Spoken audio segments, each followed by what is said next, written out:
good morning, good afternoon sa inyong lahat. Good evening. Ayan po, ito ang aking intro.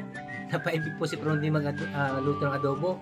Kaya sa isipan ko po, sabi ko ano tayo ng adobo. Kaya sa pagsamahan niyo po ako, adobo ala Prondy.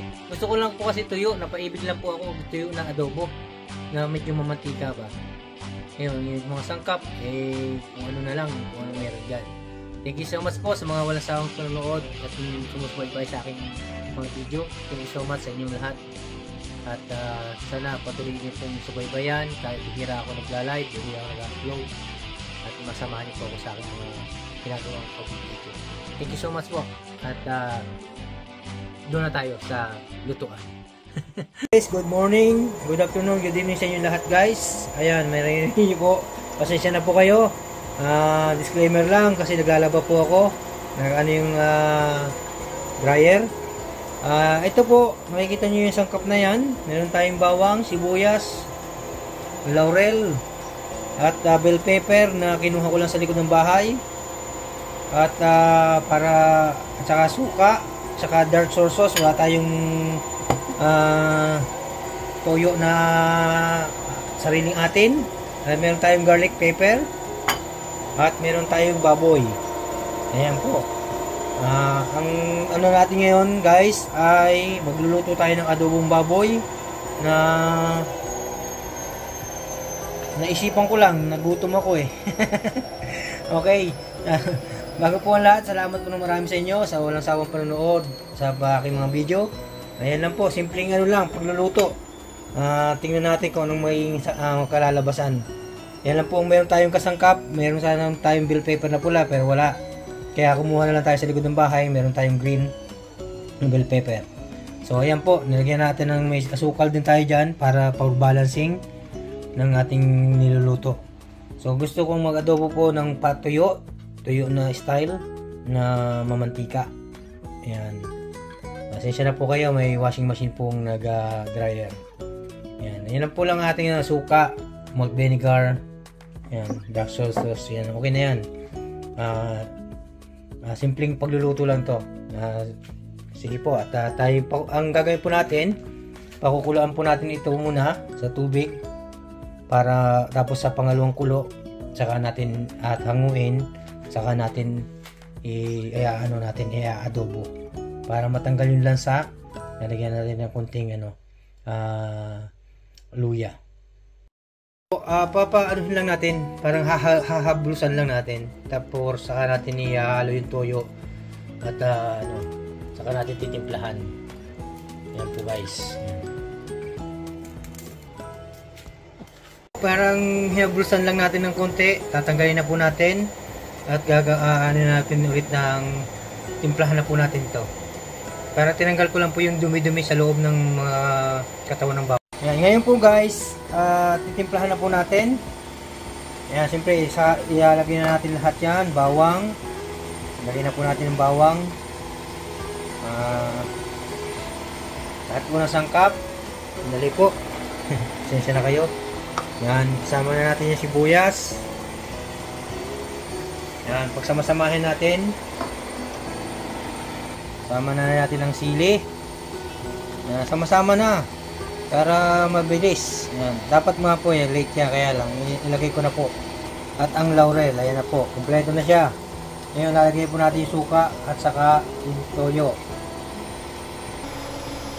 Yan, lalagay po natin yung dark soy sauce. Hindi natin masyadong dadamihan guys ng dark soy sauce. Tapos yan natin, pasensya na po kayo sa ingay ng dryer. Yan, pasensya na po. Kasama na rin yan sa ako naman po, yan, lagyan natin suka at kunting tubig, kunting-kunti lang po kasi gusto ko adobong tuyo. Yan, ganyan lang po tayo sa kasimple yung pagluluto natin ng adobo. Hindi, wala nang sitchi-buriche kung sa yan, lagyan natin ng dark soy sauce. Timplahan natin yan po, mamaya na po natin timplahan muna. Kunting asin, siyempre. Kasi po, hawak ko yung isang kamay ko yung cellphone. Yan. Kunti lang po kasi mamaya natin ano yun. Kunti, napabuhos yata. Ayan. Mamaya natin kung ano yung kompleto niya sangkap.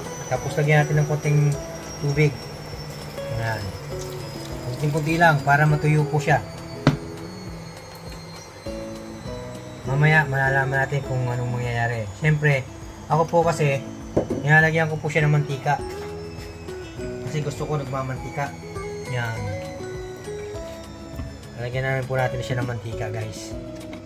Para habang ano sinisip-sip na niya yung ano, hindi masyadong matuyo yan. Lagyan natin ng mantika.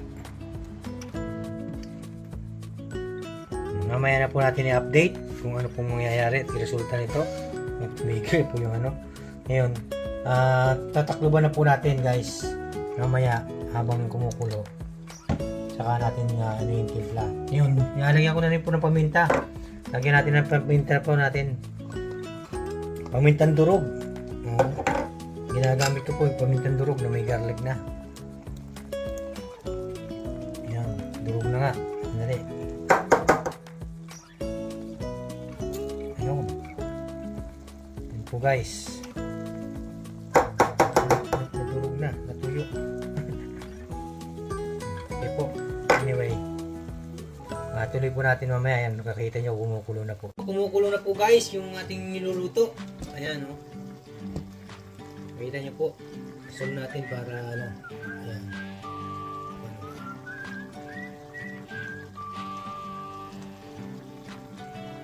Ayan po. Kayo na po bahala. Ayan. Inaano lang natin ng konti. Ayan, o. Pero patutuyuin po natin yan. Tapos lagyan natin ng konting asukal. Para balancing po. Nilagyan ko na po ng asin. Ayun na. Para mag-balance po. Gusto ko po siya matamis-tamis yung adobo. Medyo nag-aano po ba?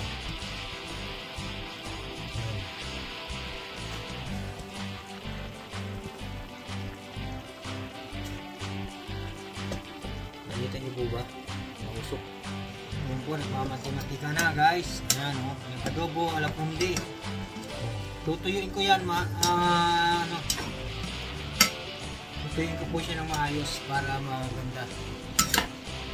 Para masarap. Tapos gusto ko lumabas yung mantika.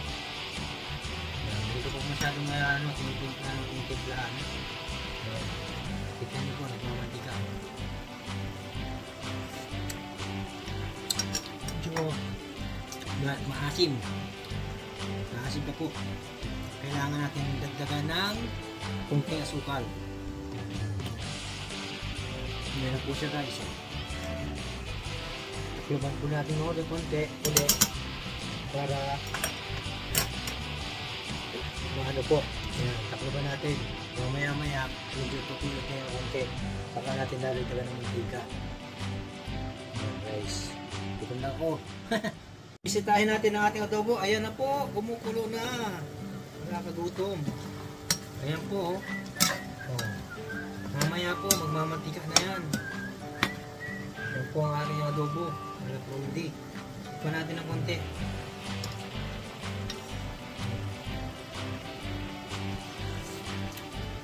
Uy. Tama. Naglalaban ng tamis at saka ano. Alat at saka asim. Kung gusto ko sa adobo.